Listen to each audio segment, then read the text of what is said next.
Coming up on this episode of Booked on Rock, in 1972, David Ackles' third album, American Gothic, was released. The music press declared it the album of the year. Melody Maker called it a classic. The Sunday Times described it as the Sgt. Pepper of folk, suggesting that it heralded a whole new direction in music.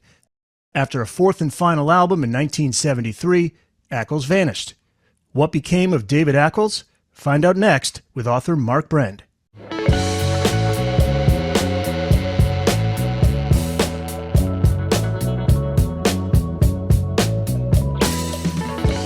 Welcome, everybody, back to Booked on Rock, the podcast for those about to read and rock. I'm Eric Senich.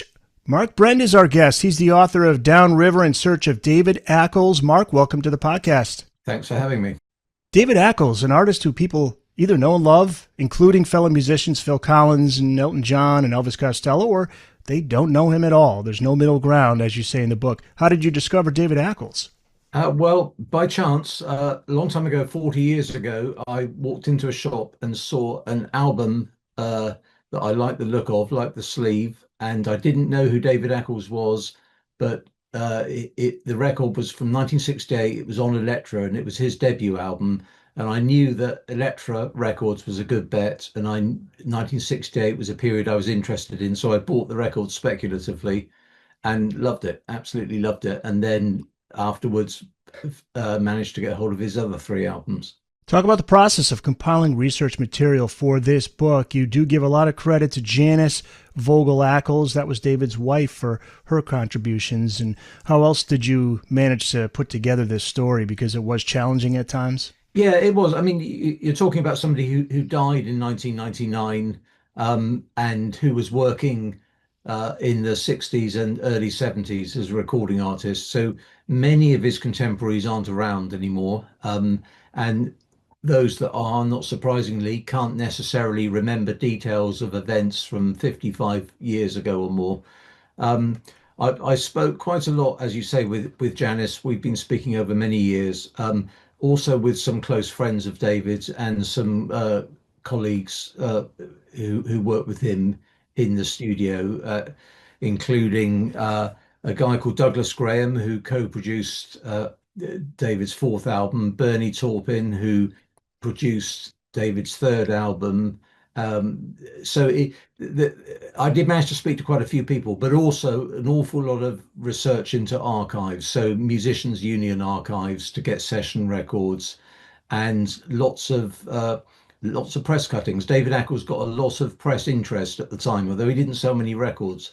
There were an awful lot of interviews with him where you hear him talking about his career in real time, and it was they were very insightful to me. But of course, I did also briefly have brief contact with David himself in the last year of his life. We spoke on the phone and exchanged emails. Let's get into Ackles' story now. He had a strict Protestant upbringing, spent time as a child actor. In fact, he said that the family move to California was because of his acting career. Where and when was he born? What were his childhood years like? He was born in the late 30s in Rock Island, but the family moved to California when he was probably about 8 or 9, I think. He had an older sister, and then much later on a younger sister. And as far as I can judge, a close and happy family life. He was his mother was English, but had moved. She had emigrated to America as a child with her family, and on her side of the family, there were a lot of people who were professional music hall performers. So these were people who were on the stage in England in the late Victorian years and early 20th century, doing light entertainment, doing sketches, song and dance routines, that sort of thing. And David's mum, who was called Queenie, she encouraged David and his sister in particular, his older sister, to follow that family line. And so David, from the age of 4 or 5, was in a song and dance duo with his sister. They were called the Ackles twins, but they weren't twins. But and it was through that David got recognized by a guy who was working in Hollywood producing a series of B movies, and David got signed up to play a supporting role in those films, which were about Rusty the dog. And there were, I think, 7 or 8 of those films. David was in 6 of them. Was it kind of like a Lassie spinoff? Absolutely, yeah. The films are about an hour long, and Rusty normally gets involved in some kind of scrapes and dramas, and he's owned by a boy who has a little group of friends with him, and David was one of the group of friends in the Rusty films. There was an interview Ackles gave in 1968 that led to some confusion. Enduring confusion, as you read it in the book, the article stated that he had served jail time before finding God. Yes. What David later said about that, he explained in another interview that the interview with the Los Angeles Times journalist was somebody who he knew, an old friend. And as far as David was concerned, they were joking. And David talked about, oh yes, I've been to 6 prisons or something like that. What he was actually talking about was singing in a choir that was touring prisons and and performing to entertain the inmates. But the journalist got the wrong end of the stick and thought that David himself had served time in those prisons. And in fact, when David died, the Los Angeles Times published a short obituary which referenced that again, referenced the same mistake. And David's surviving sister had to write in and correct them, and her letter was published the following week. Up until the mid 50s, he was more actor and dancer than musician. It would be a while still before his debut album was recorded. He actually turned 30 in February of 1967 when his music career starts. And as you write, he was set for a very low-key creative life. There's almost nothing to suggest, though, that before the year was out, he would be recording his debut album for the hippest of U.S. record labels. Tell us about the unexpected and unsought-for opportunity that led him to recording his debut. He was a musician at that point. He was writing music, but he hadn't intended to record his own album. That's right. Yeah, he was writing and taking part in musical theatre productions. That was his big interest. He'd been at studied at the University of Southern California, and a guy called David Anderley was a fellow student there, and David Ackles and David Anderley were in a couple of college productions together, and they lost touch. But then they ran into each other in 1967 in the summer, and David Anderley had just joined Elektra as an A&R man, and David Ackles said, "I've got some songs. Can I play them to you?" And that led to him being signed to Elektra. Really, it might not have happened for him at all if it hadn't have been for that chance meeting. But he was initially signed as a songwriter, but recorded some demos with Elektra. But Jack Holtzman, who had formed the company and was still running it at that point, said that David should make it his own album. And so I think he signed in late 67, and by early 68, he was doing the first sessions for his album. You do write in the book about the problem finding suitable venues for him to play in. He wasn't a rock musician, so rock clubs and supporting slots with rock bands tended to go badly. How much of that do you feel affected the success of that first album and Ackles' overall success with audiences? It possibly did. It's a bit. I've heard tapes of him playing live, and his playing and singing were excellent. There's no doubt about it. But there was something about his music that didn't have a natural home live, and so just a guy playing a piano supporting a rock band wasn't really going to work. He tended to play in folk clubs quite a bit and was quite often described as a folk artist, but he obviously isn't a folk artist. And so I think he probably struggled to find a natural home playing live. He also said several times that he didn't want to go out on endless tours. He didn't like that, and what he tended to do was to go to small clubs and play residencies, like 4 or 5 nights over a long weekend or something like that. That would have worked more so maybe later in his career, kind of like what Billy Joel does now. But at that time, you had to go out there on the road and really plug it. Yeah, I mean, he I think he wasn't a big stage performer. It's interesting because he performed a lot in front of the camera and on the stage in theatre productions, but it seems to be that when he was there on his own singing his songs, that he actually was very nervous, and his wife Janice said later that he was often physically ill before going on. Uh, you can't always tell that from tapes of him playing live, but there are a few reviews where the writer comments that he seemed nervous. He was more comfortable as part of an ensemble. But it's interesting that you have people like Elton John and Bernie Taupin who said they felt that they should have been opening for David, but instead he was opening for Elton at the Troubadour in Los Angeles. In fact, he was part of that famous Mm. residency there in August of 1970 for Elton. But Elton was a huge fan, and so was Bernie. But yeah, they thought this guy should be the headliner, not us. Yeah, David, when his first album was released in 1968, Elektra brought him over to Europe for several months, and he was in London for quite a few weeks. Was on TV, did a radio session, and was in the press quite a bit. And he didn't sell many records, but he got quite a bit of attention. There are quite a few cover versions of his songs, and that it was at that time that Elton John and Bernie Taupin picked up on him. So he was known amongst musicians and serious music fans in England at that time, and very highly regarded. Um, but but unusually, strangely, he didn't quite pick up such an audience in America, really. He didn't get so much notice until his third album, American Gothic. That second album, 1969, Subway to the Country, again, positive critical review, but did not succeed commercially. He moved to England to write and arrange his third album, American Gothic. This is produced by Bernie Taupin. It's released to multiple positive reviews, hailing it the album of the year, some cases possibly the greatest record ever made. Ackles felt uncomfortable with that kind of critical reception. He told the reporter, quote, "It's only an album." He downplayed it. Why was he so ambivalent, you think? Was it too much pressure on him? I think it probably did create pressure on him, but also what happened was that you got this strange thing. If you line up all the reviews, the album, because the album first started to get reviewed several months before it was released, and it was still being reviewed several months after. So you have a period of about 6 months where it was getting reviewed. And initially, the reviews were ecstatic.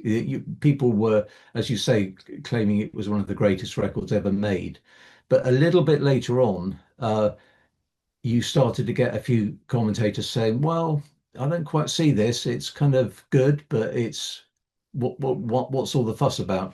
And I think David, he commented at one point that people were starting to review the initial reviews, if you see what I mean, but no, that they weren't responding to the music, they were responding to those initial responses to the album, and so that all got a bit confused. Bernie Taupin called the album a difficult sell. It didn't fit in with popular music at the time. Do you agree? I do, yeah. It's a very unusual record, and most people, well, I say most people, a lot of people read about it and come to the album with no context, and are a little puzzled by it initially and have to work at it. I think you understand it more if you've heard the first two albums, and you kind of break yourself in gently. It didn't have obvious singles on it. It was hard to place it in any kind of context of the time. David Ackles was often grouped with the singer-songwriter movement, but he really was nothing like somebody like Jackson Browne or James Taylor, for example. For those listening, hopefully you go and look for the music of David Ackles on Spotify. It's there, YouTube. But how would you best describe his sound? It's hard to compare him with anybody. I guess you could say he's in that genre with an Elton John or a James Taylor, but he had his own style Yeah, I mean, because of his theatric background, I think. yeah, there's a strong musical theatre influence. A lot of the songs are very intense and quite melodramatic. He's a piano playing singer-songwriter, not a guitar player, so that sets him aside from a lot of people. Um, I think that the main thing that I always think about him is that he's a storyteller. The songs are like little one-act plays or short stories. They're very character driven. They're often sung in the first person, but that doesn't mean they're autobiographical.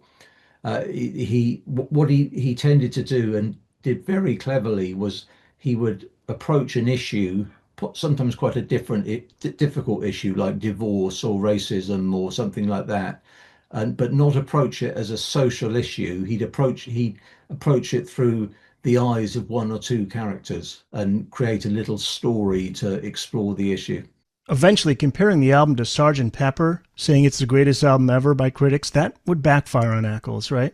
I think it did, yeah. I mean, Elektra, not so. There were a couple of early reviews, one in Los Angeles Free Press and one in the Sunday Times in Britain, which made pretty much the same claims, um, that it was the Pepper of folk and either the greatest album ever made or the second greatest album ever made, and Elektra, not surprisingly, jumped on those claims and advertised the album with quotes from those reviews, and there are lots of subsequent reviews which were equally positive. But I think in the end it did backfire a bit because a lot of people when they bought the record were a bit puzzled by it and couldn't quite see couldn't quite match up what they were hearing with the claims. Mark Brend is the author of Downriver, In Search of David Ackles. The book is out now.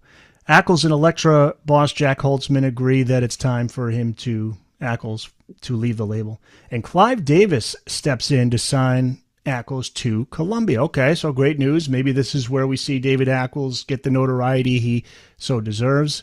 Not so. What happens next? What with that deal, Clive was apparently a big fan of David's and was keen to sign him, but there wasn't a lot of money in the deal. So David decided to largely record the album at home.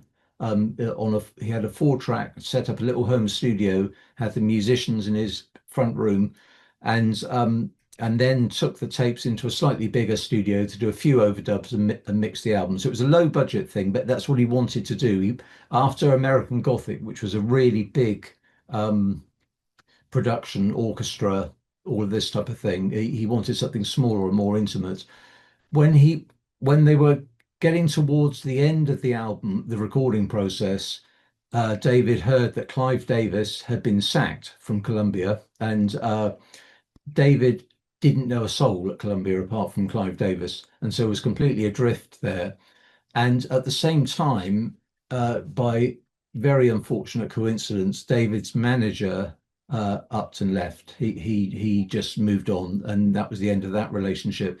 So David found himself with a album that was just finished, but no support in the record company and no manager to vouch for him. And Columbia put the album out in America only, not in the UK where he had more of a following, and very much the impression that they put it out because they were contractually obliged to, but there was very little promotion. It was a very low key thing, and the album vanished really quite quickly. And that was the end of his career. He never made another record. Yeah. And his album Five and Dime, 1973, that would be his last. He leaves Columbia and never makes another record, although that wasn't his plan. He figured he'd come back at some point, but that never happened. But he did have a publishing contract with Warner Brothers. This is interesting. So he was with Columbia, but he was also with Warner Brothers under contract with them. What was he doing for them? How did that all work? It's a bit difficult to unpick that, and I'm not sure I fully understand all the details. But when he left Columbia, his songwriting publishing probably he was still contracted to Warner's, and so for some time he tried to make it as a songwriter for other artists, which was actually closer to his original intention back in 1967, 68. And he wrote songs, went to regular Warner's songwriter meetings and pitched songs to other artists, but none of them were picked up. And after a while, he just realized it was going nowhere and gave up on that. And he himself admitted he was not the type of person who was determined to find another label. He felt like maybe it just wasn't meant to be after a while. Janis talks about how he just wasn't that type of guy who would work the room, didn't have that aggressive attitude. Could he have found another label, in your opinion, if he himself was a little more aggressive, or maybe had somebody with him that could be more aggressive? I'm sure it was possible, yeah. I mean, he was very hard to place musically, and that always would have been a challenge because you couldn't fit him neatly into any genre. But the talent is so obvious and so abundant. I feel that he could have continued a career if he'd had somebody supporting him. I think the loss of the manager was a disaster really for David. And as you say, as a personality himself, he wasn't going to run the business side of things as well as be the writer and the performer. He was more of a passive type, which is a lot of times you need that manager on your side to real. I was just watching the Billy Joel documentary, and his wife, his first wife, was that type of person that really benefited his career because she could do the things that he just wasn't comfortable doing. Mm. Yeah, I mean, don't get the impression that David Ackles was passive. Yeah. Uh, I don't. He was by all accounts a kind of outward going, upbeat, optimistic sort of guy. But finding your way in the music business in the world of major record labels then was very hard, I'm sure. And he was on his own. He just didn't have any support. What was the rest of the 70s like for David? Because one person talks about visiting him at his house. At that time, David was working at USC, but also he was weaving rugs. Yes, that was just a remark that somebody made. David, he did lots of things after his recording career ended. He did quite a lot of teaching at USC. He also spent some time writing film and television scripts with Douglas Graham, who was the guy who co-produced Five and Dime, and they got a TV movie produced. That was first shown, I think, in 1980 or 81. So he had some success there, but he had a varied working life. But what he didn't give up creatively. What he wanted to do was write musical theatre pieces, and he wrote at least two fully realised musical theatre productions with each with 20 or 30 songs and a full script, and he recorded demos for them, and he yeah, I mean, he was working on one of those within 2 years of his recording career ending. But sadly, he never got full productions of them. One of them had some workshop productions, but didn't quite go into full production. Was that Sister Amy? Sister Amy had the workshop production, yeah, and there was one before that, which went under various titles, but was again, fully developed, and I've heard some of the songs from it, and it was clear that his songwriting gift didn't desert him at all. David almost died in a car accident in 1981. What happened? He was driving home with his young son in the car, and somebody on came around a corner on the wrong side of the road and crashed into him. And I think that driver was under the influence and didn't have insurance and that type of thing. David was very seriously injured and had to have several operations and was using a wheelchair for some time afterwards, but did recover. Although Janice has said that she thinks he had discomfort for the rest of his life. Going back to Sister Amy now, he worked on that project throughout the 80s and 90s. What was it about? What was the main character? What was it about that main character that appealed to David? So Sister Amy is about Amy McPherson, who was what would you call her, a celebrity evangelist in America from the 20s through to the 40s. And she was a very flamboyant, high profile person, had her own radio station, built a huge church with, I think, an auditorium for 5,000 people, that sort of thing. She was quite controversial. Some people thought she was a bit of a fraud, but there was an odd episode in her life where she went missing for several weeks, and people wondered whether she was dead. And then she re-emerged, sort of turned up at a hospital in a rather confused state and said she'd been kidnapped and had been held for several weeks and had managed to escape. And some people flatly didn't believe that. And there was a big media scandal about it and lots of claims and counterclaims. Some of the claims being that she faked her own kidnapping to run off with her sound engineer, I think it was. Anyway, David was fascinated by her because she was obviously a conflicted person, somebody of faith, but who also struggled with things of the world, if you like. And Sister Amy is really about focuses on that kidnapping, if it was a kidnapping. And in fact, in David's play, he is very much comes down on the side of it being a ruse by Amy McPherson to escape the pressure and run off with this man. And David was diagnosed with lung cancer in the early 90s. He did beat it at first. Sadly, he succumbed to cancer in 1999. Going back to, you had mentioned you had spoken to him in the last few years of his life, and he seemed to be happy. He was writing music. He'd hit the gym in the morning, write music, play piano, go for hikes. Seemed to be in a really good place. What do you recall about those conversations with him? Yeah, his three Electra albums were reissued in the UK in the early 90s, and he did a few Where Are They Now, Whatever Happened to interviews with the UK music press, and I did one of those a little bit later on. He was very cheerful and buoyant and positive and good humored. And I thought quite genuinely wasn't at all bitter or disappointed about the the the end of his music career. Yeah, I think he had some disappointments at the time, but he moved on from it. I mean, I've spoken to people whose careers have come to an end, or and they've sort of seemed to harbor a resentment forevermore, like they didn't get their due. I didn't pick that up at all with him, and everyone else I know who spoke to him says the same thing. He was grateful to be able to make the records. He thought they were good, but it came to an end, and he moved on to other things and had a good life. You say at the end of the book that there are no definitive answers as to why David Ackles, his music underachieved commercially when it was released and why it hasn't gained cult status since his death, but two things keep coming back. One is about how the music business is set up. The other has to do with Ackles' music.